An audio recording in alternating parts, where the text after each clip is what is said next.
In this video, I will show you how to easily recover lost details on Robinhood. So typically, the most lost details is actually the password or email. So if you actually forgot your password, what you can do is you can head over right here to your account.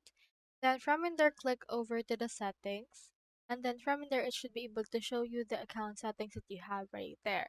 So just head over and toggle in here the security and then click onto this update password option, and now we have this. So if you forgot your password, what you can do is you can head over and then log out first before you reset it. So for example, let's head over and then click onto this logout.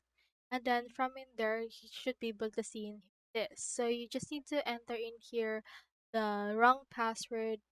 So for this one, so let me just input right here and then click onto this login.